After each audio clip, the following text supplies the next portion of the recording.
Praise the lord. అందరికీ వందనాలు.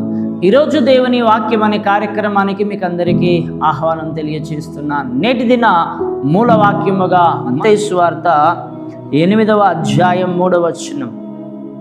అందుకు ఆయన చెయ్యి చాపి వాణ్ణి ముట్టి, నాకు ఇష్టమే, నీవు శుద్ధుడవు కమ్మని చెప్పగా తక్షణమే వాని కుష్ఠరోగము శుద్ధి అయ్యను. అప్పుడు యేసు, ఎవరితోనూ ఏమో చెప్పకు సుమి, కానీ నువ్వు వెళ్ళి వారికి సాక్షార్థమై నీ దేహమును యాజకునికి కనపరుచుకొని మోషే నియమించిన కానుకను సమర్పించమని వానితో చెప్పాను. చూడండి ప్రియులారా, ఇక్కడ చదివిన లేఖన భాగంలో మనం గమనిస్తే యేసుక్రీస్తు వారు ఒక స్వస్థత కార్యాన్ని చేస్తూ ఉన్నాడు. యేసుక్రీస్తు వారి దగ్గరికి చాలామంది వచ్చే వాళ్ళు ఉన్నారు, చాలామంది వచ్చి వెళ్ళి బాగుపడినటువంటి వాళ్ళు ఉన్నారు. ఆ బాగుపడినటువంటి వాళ్ళల్లో ఈరోజు ఒక విషయాన్ని మనం ఇక్కడ ధ్యానం చేస్తూ ఉన్నాం. ఒక కుష్ఠరోగి వచ్చాడట. ఆ కుష్ఠరోగి వచ్చి ఆయన పాద సన్నిధిని నిలబడి ఆయన పాద సన్నిధిని అడుగుతూ ఉన్నాడట. ఏమని?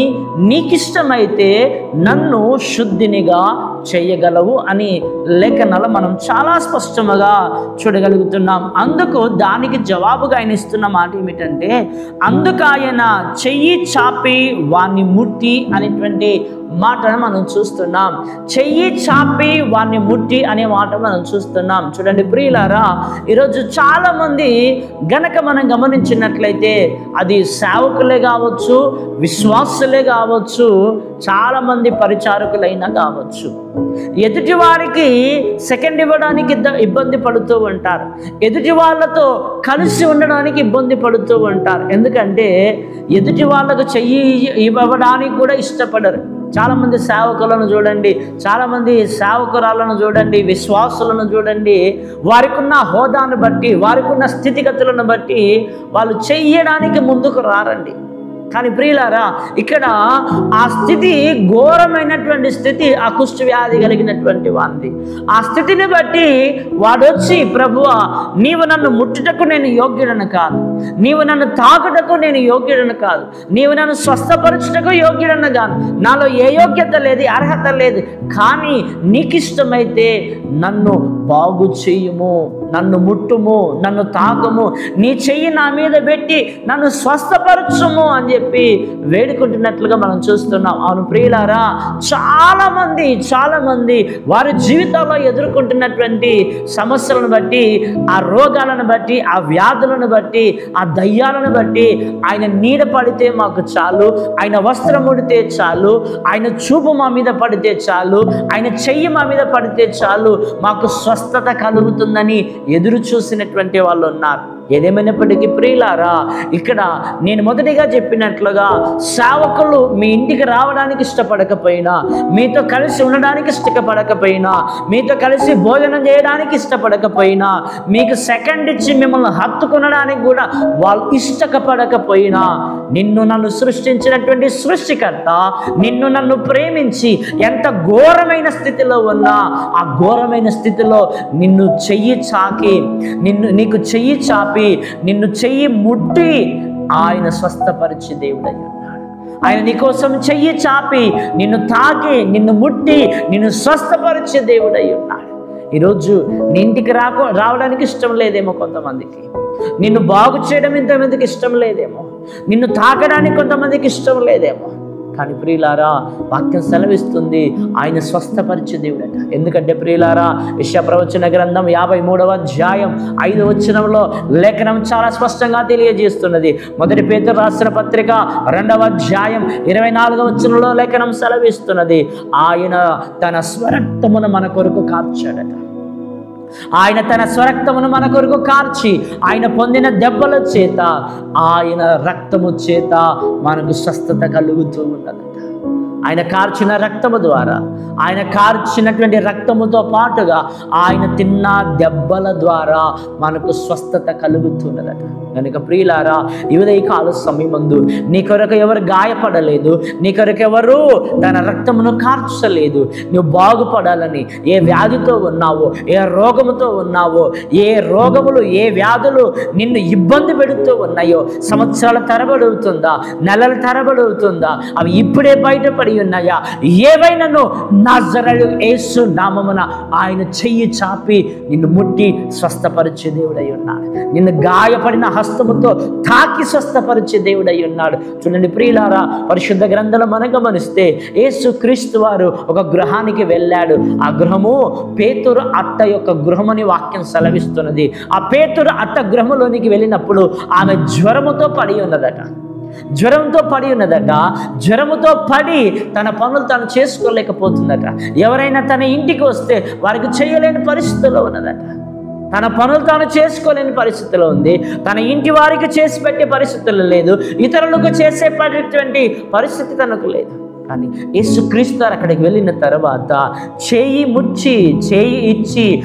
ముట్టి తాకి స్వస్థపరిచి జ్వరాన్ని గద్దించి వేసి ఆమెను లేపి నిలబెట్టగా వాక్యం సెలవిస్తుంది ప్రియులారా, లేచి జ్వరము నుంచి విడుదల పొంది ఆమె వారికి పరిచారము చేసిన లేఖనాల్లో మనం చూస్తున్నాం.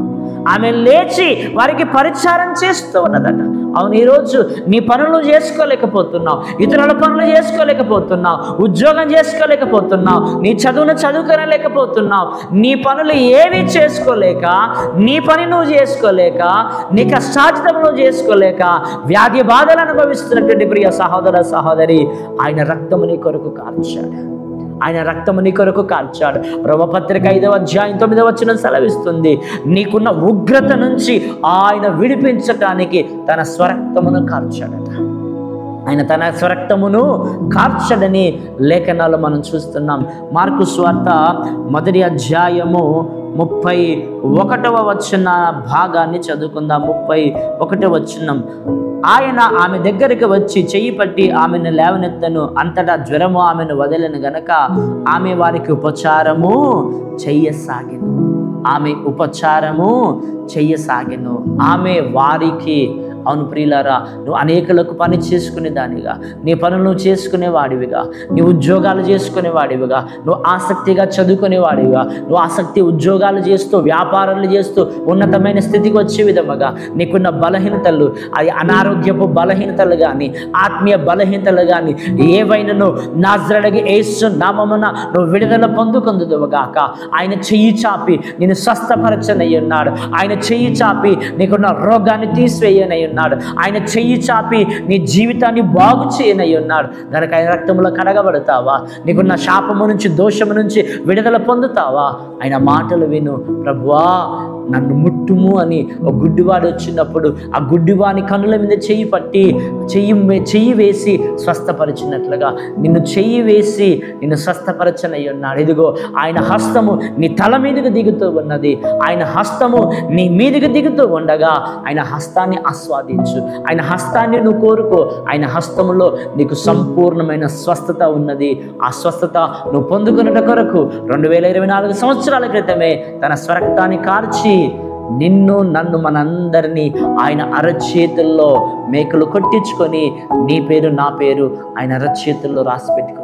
కనుక ప్రియులారా, నేను బాగుపడనేమో, నాకు స్వస్థత కలగదేమో, నా రోగం ఇంతేనేమో, నా బాధలు ఇంతేనేమో, నా స్థితి ఇంతేనేమో, నేను పైకి లేవలేనేమో అని ఆలోచిస్తున్నావేమో. కానీ ప్రియులారా, నువ్వు ఎవ్వరికి ఇష్టం లేకపోవచ్చు, కానీ ఆయనకు మాత్రం ఇష్టమని వాక్యం సెలవిస్తుంది. అవును ప్రియులారా, 2024 క్రితము అనగా 2023లో భయంకరమైన రోగాలతో నేను బాధపడ్డాను. లేవలేని స్థితిలో ఉన్నాను. 3 నెలలు అన్నపానములు లేకుండా ఉన్నాను. కానీ ఒక దినమున ఆయన సన్నిధిలో మరి డాక్టర్లు చేయి విడిచిపెట్టినప్పుడు, నా తల్లిదండ్రుల ఆశలు వదిలిపోయినప్పుడు నేను పశ్చాత్తాపడి ప్రార్థన చేశాను. ప్రభువా, నిశ్చితమైతే నా పాపమును క్షమించయ్యా. నేను తెలిసి చేసిన పాపాలు, తెలియక చేసిన నా పాపాలు క్షమించు ప్రభువా అని చెప్పి కోమలో ఉన్నటువంటి నేను నా ఆత్మ కొనిపోబడుతూ ఉండగా పశ్చాత్తపడి ప్రభుని వేడుకున్నప్పుడు, ప్రభువా నిశ్చిత్తమైతే నన్ను బ్రతికిస్తే నీ పాద సాక్షిగా ఉంటానని అన్నప్పుడు ఆయన నన్ను లేవనెత్తాడు, స్వస్థపరిచాడు. ఆ స్వస్థతను పొందుకున్న నేను ఈరోజు మీకు తెలియజేస్తున్నాను. ఆ స్వస్థత మీకు కావాలంటే పశ్చాత్తపడండి, జన్మకర్మ పాపశాప దోషముల నుంచి విడుదల పొందండి. తన స్వరక్తమును కార్చిన దేవుడు నీ కొరకు వ్యర్థము కాదు. ఆయన స్వస్థపరుస్తాడు, అద్భుతమైన దీవెన ఆశీర్వాదం అనుగ్రహిస్తాడు. నన్ను లేవనెత్తి స్వస్థపరిచి నిలబెట్టిన దేవుడు నిన్ను లేవనెత్తా నిలబెడతాడు, స్వస్థపరుస్తాడు. అట్టి కృపాత్రేక దేవుడు మనందరికీ ఇచ్చునుగాక. ఆమేన్. ప్రార్థన చేసుకుందాం. పరిశుద్ధుడా నీకు వందనాలు, స్తోత్రాలు. ఈ నీ మాటలు నాలో మాలో అందరిలో ఫలింపజేసి నీ గాయపడిన హస్తంతో ముట్టి తాకి స్వస్థపరచు మహిమలు పొందమని క్రీస్తు పెట్టి వేడుకుంటున్నాం తండ్రి. ఆమేన్.